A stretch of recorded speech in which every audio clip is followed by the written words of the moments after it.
This is the IBJ podcast for the week of November 23rd, 2020, brought to you by the law firm Krieg DeVault. I'm Mason King. Welcome back to the podcast, everybody. As we've discussed for several months now, the pandemic has been disastrous for some of the core industries on which central Indiana's economy is built. We rely on high-profile sports events and conventions to bring millions of visitors to the city to spend the night and spend their money. It very likely will take years to get back up to speed. But we received monumental news last week of a development that could ease the pain and quicken the recovery. The NCAA, aka the governing body of collegiate sports, the city of Indianapolis, and state of Indiana announced that they were in preliminary talks to host the entire 2021 NCAA men's basketball tournament in the Indianapolis area. The whole thing, all of March Madness, all 68 teams, 67 games over 3 weekends. And typically, of course, this takes place at more than a dozen sites around the country. This would be all Indianapolis, or central Indiana, all the time, hopefully to simplify the logistics and keep the teams as safe and isolated as possible. Now, this is not entirely a surprise in that the Final Four already was scheduled to take place in Indianapolis on April the 3rd and 5th. Also, the NCAA is based in Indianapolis and has long-standing relationships with all the major players. And we should say that certainly includes the Indiana Sports Corporation, which is in the middle of all this as the not-for-profit group that leads local efforts to bring major sports events to Indianapolis. Now, at the moment, they're all very tight-lipped about the negotiations and potential preparations. I think we're safe in saying that the players are much farther along in negotiations than they're admitting at the moment, but we'll get to that in a minute. It's hard to say exactly what this all would look like come March.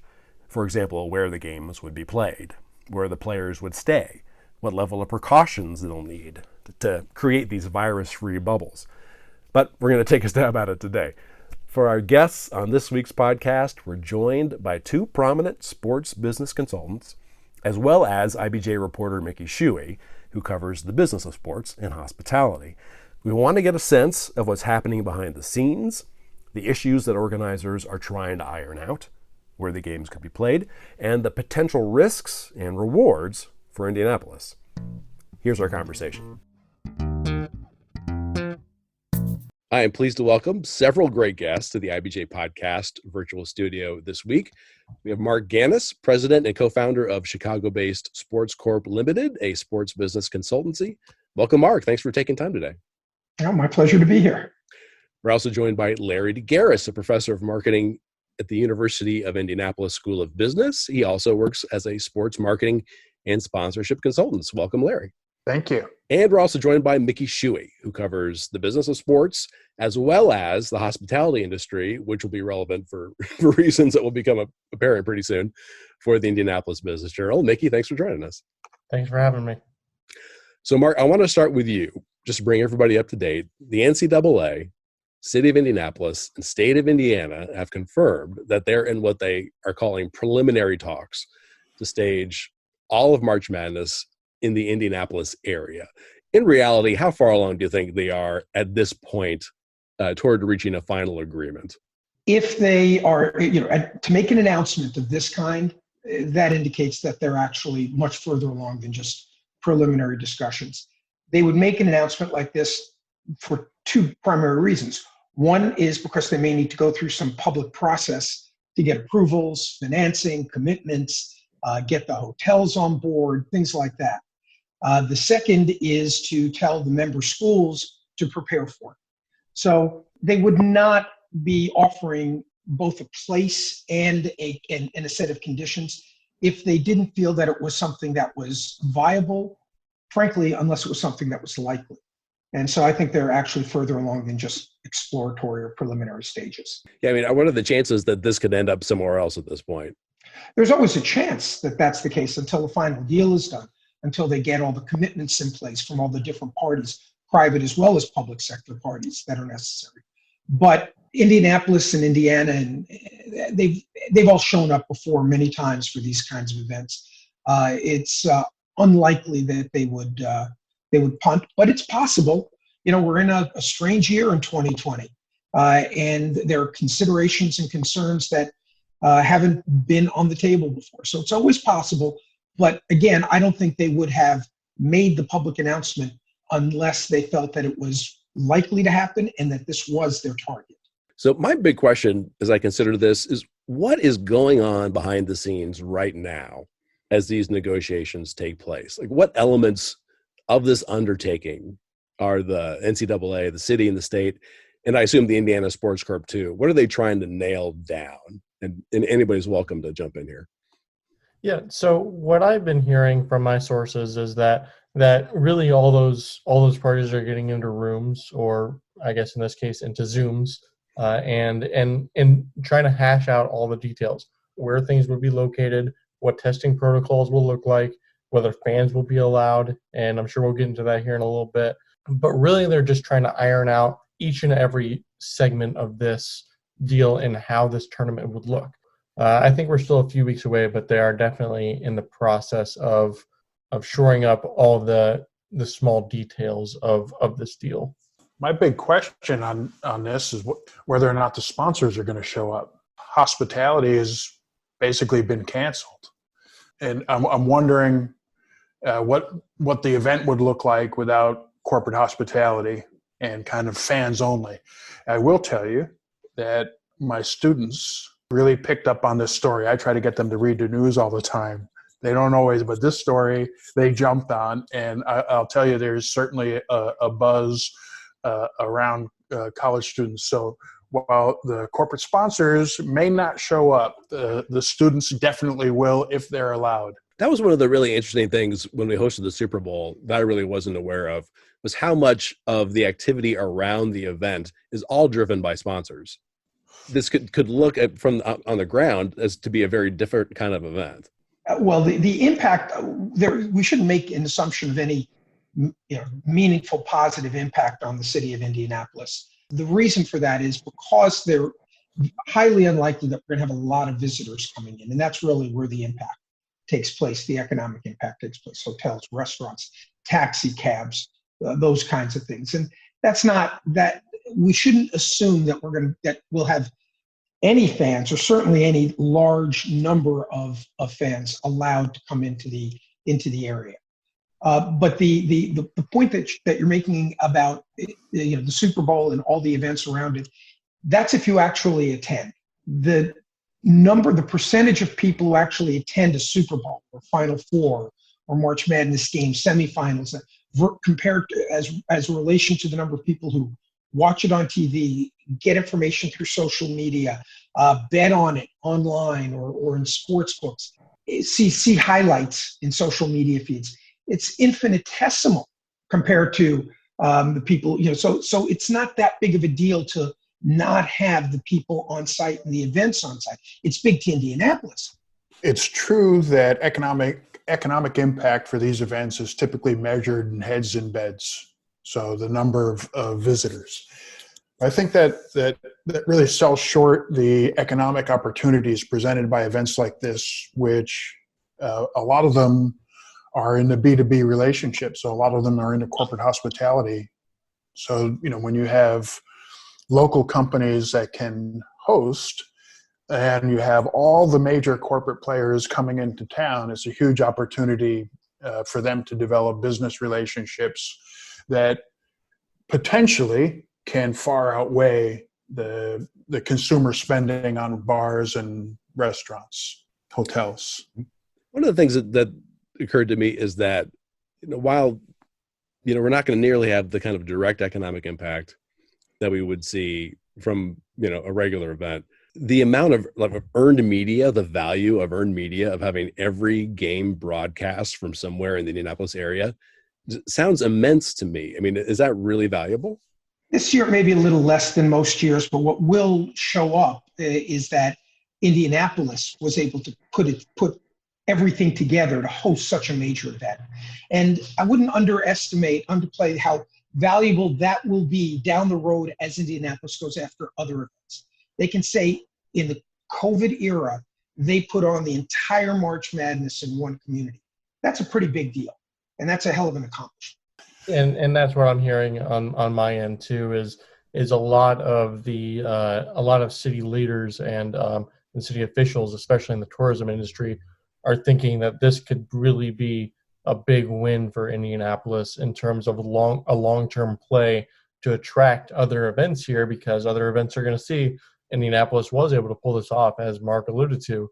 And if it goes off without a hitch, then that's going to be immensely valuable for Indianapolis's portfolio and stock, especially as it prepares to build another addition to the convention center. I think it's also important for the people who live in Indianapolis. So, we've done research that shows a pretty strong relationship between community engagement and sports involvement. And overall, the Indianapolis, the people who live here don't really have an unfavorable opinion of living in Indy overall. But that's not true for sports fans. And this is in every category. So there's differences by age and income, as you'd expect. The older and the more affluent you are, the more you like living in Indianapolis. But sports fans in every category have a stronger ties to the community. And I think the timing of it, so hopefully for this event, the timing will be as we're coming out, right? That we'll see green shoots. And so it's a tremendous opportunity to bring the community together. I just want to tag something on to what Larry was just saying about the relationship between the city and sports fans. That being that Indianapolis historically has done an incredible job of bringing out volunteers for its events that it hosts here. The Indiana Sportscorp is really one of the nation's leaders when it comes to drawing out volunteers. That relationship that's been built over the years is going to be incredibly valuable as they look for fans to volunteer to come out for this year's tournament if it's held here. Okay, let's take a quick break to hear from our sponsor. This is the IBJ Podcast. The IBJ Podcast is brought to you by Krieg DeVault, a trusted and dynamic law firm representing a wide variety of local, regional, and national clients. Committed to each other and to every client, Krieg DeVault prides itself on integrity, professionalism, respect, and excellence. Financial institutions, global manufacturers, national healthcare providers, and successful organizations of all sizes and market focus rely on Krieg DeVault to create innovative and successful business solutions. Connect today at www.kriegdevault.com.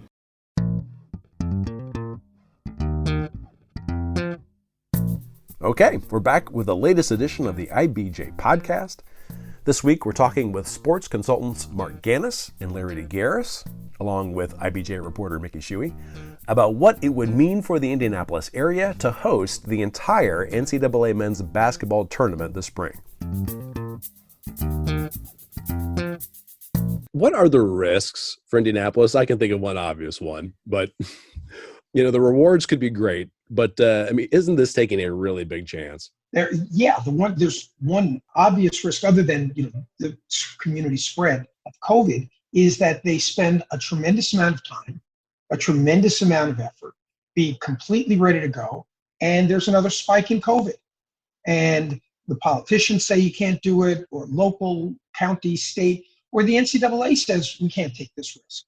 So there's a lot of money, a lot of time, a lot of effort that will go into this, and there may be events completely outside of the NCAA or the local officials' control that dictate that the entire event may be scrapped.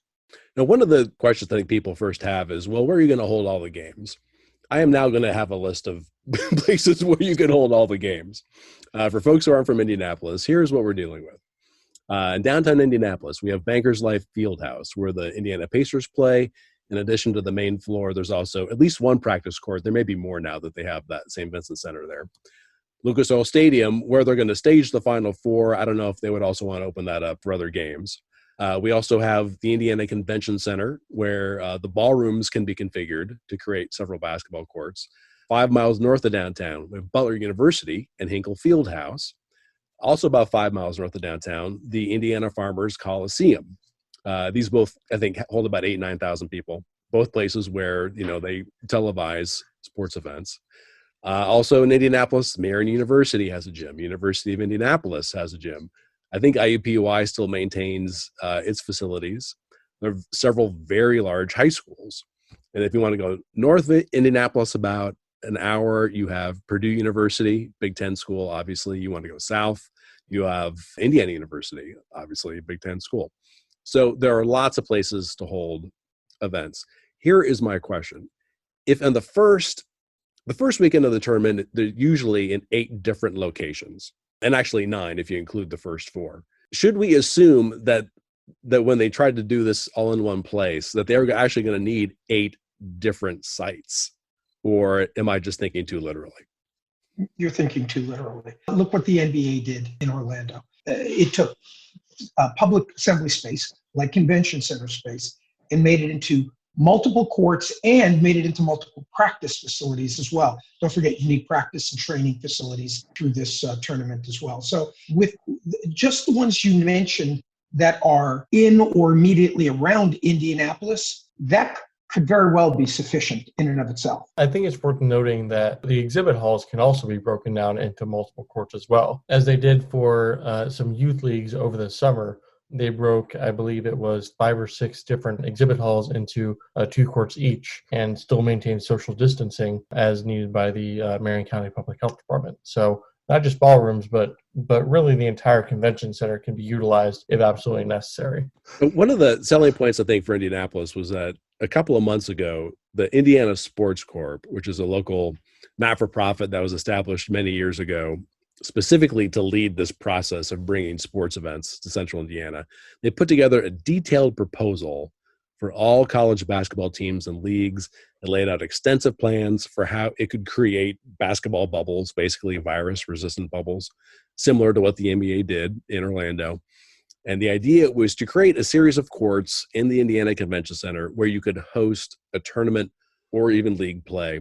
And Mickey, can you bring us up to date on whether or not anybody has taken them up on that particular bit of it? So every year, the Bankers Life Fieldhouse hosts the State Farm Champions Classic. And this year, it is hosting that again. But the Indiana Sportscorp and really the city as a whole, they are considering that to be a bubble because it is a controlled environment and there are going to be heavy testing protocols in place. And I should mention no fans as well. And in addition to that, the Fieldhouse is also going to be hosting the Jimmy V Classic. There's going to be 2 games on December 2nd, the day after the Champions Classic takes place, also without fans. Yeah, they're bubbles, but I think that the other shoe still has to drop on the full-on bubbles yet. My understanding is there's still maybe 1 or 2 that are floating out there as bubble opportunities for the city that just haven't been finalized yet. There's no word as of today on when those details might be put out there, but I would suspect that we could be hearing about it relatively soon.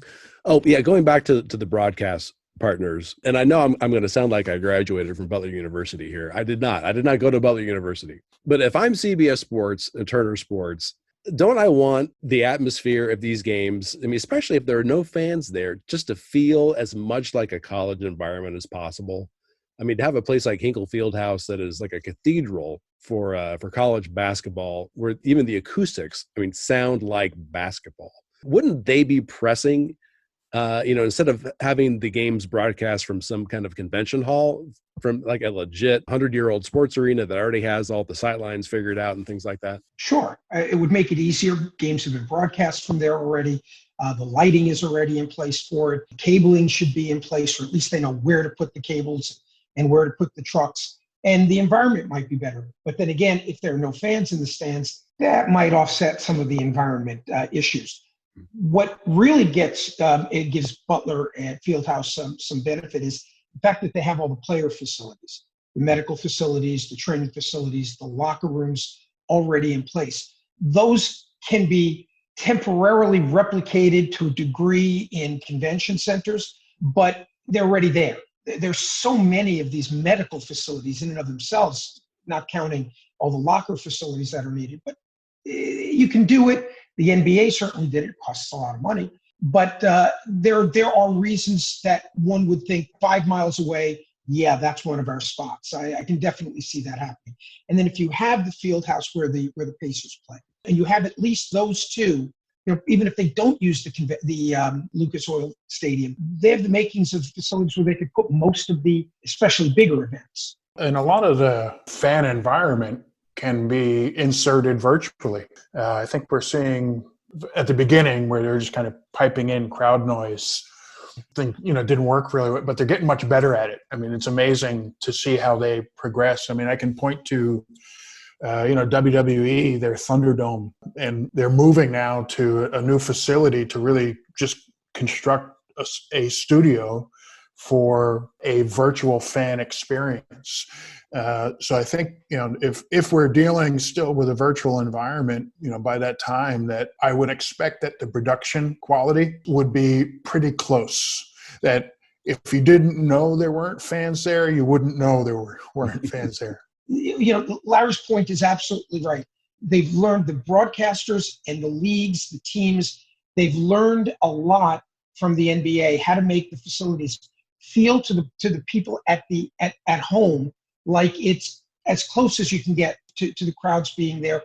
But even more importantly, I think they have figured out ways to make the players and coaches not feel like they're just in a practice facility.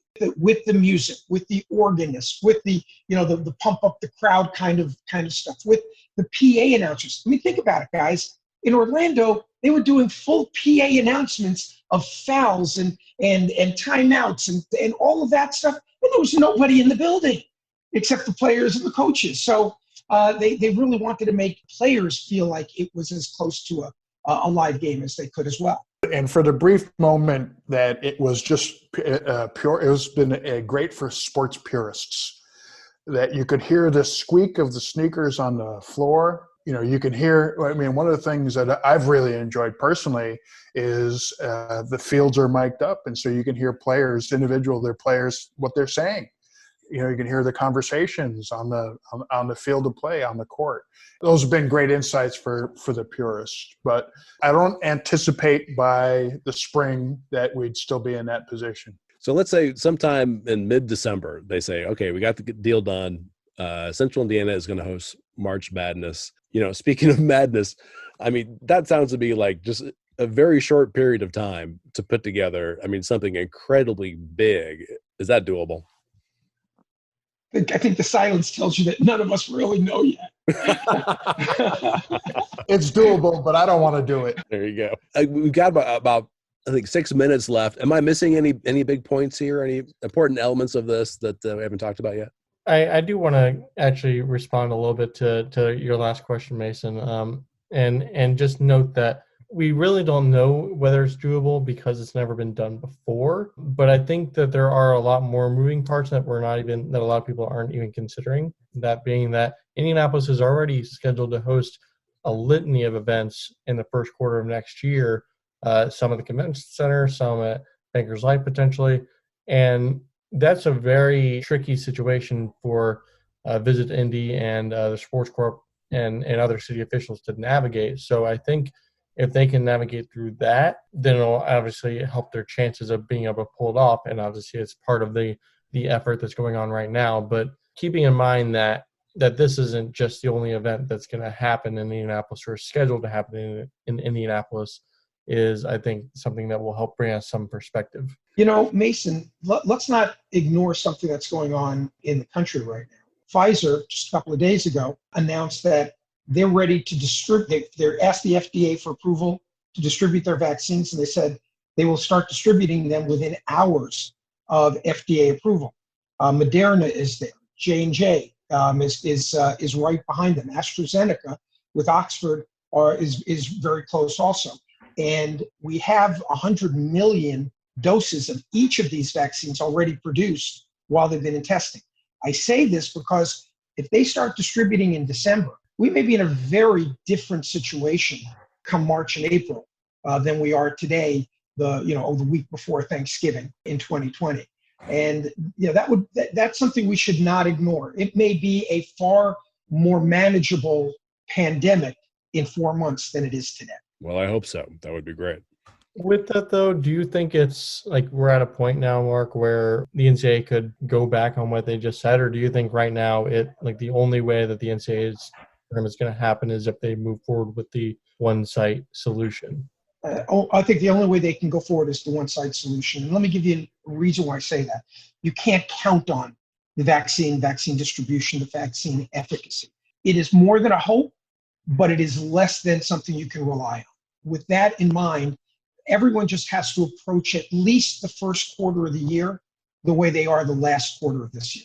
You prepare for the pivot to video, and that's for fans, for sponsors. I think you're going to have all those in place because that can run anyway. And if we have live fans, that's an added bonus. But otherwise, be prepared to pivot to video. Thank you so much for making time late in the day. This is a big help. Great. Thanks, guys. My thanks again to Mark Ganis, Larry DeGaris, and Mickey Shuey. Before you get on with the rest of your week, I want to draw your attention to several strong stories in the latest print edition of IBJ. The latest surge in COVID-19 cases has local restaurateurs fretting that public officials are on the cusp of imposing severe restrictions that they say will force hundreds of local eateries to close, some permanently. Mickey Shuey explores the challenges they face as they head into the winter months. And Susan Orr presents several local case studies for how restaurants have been able to survive so far. Also in this week's issue, Sam Quinn tracks the latest developments at Marian University as it continues to set and meet aggressive goals for expanding its programs and enrollment. And Kurt Christian catches up with auto racing legend Bobby Rahal, whose team took the top 2 spots at this year's Indy 500 and is now building a $20 million headquarters in Zionsville. Again, you can find these stories in the latest print edition of IBJ or online, of course, at ibj.com. I will say it's quite a bit easier to access all the latest news and all of IBJ's data on Central Indiana's business community and economy if you're a subscriber. It works out to about $2 per week for actionable information you're not going to find anywhere else. Just go to ibj.com and click on the subscribe button. Thanks again for making time this week for the IBJ podcast, which is edited by Leslie Weidenbenner. I'm Mason King. Hang in there, everybody. Happy Thanksgiving, and we'll be back again next week.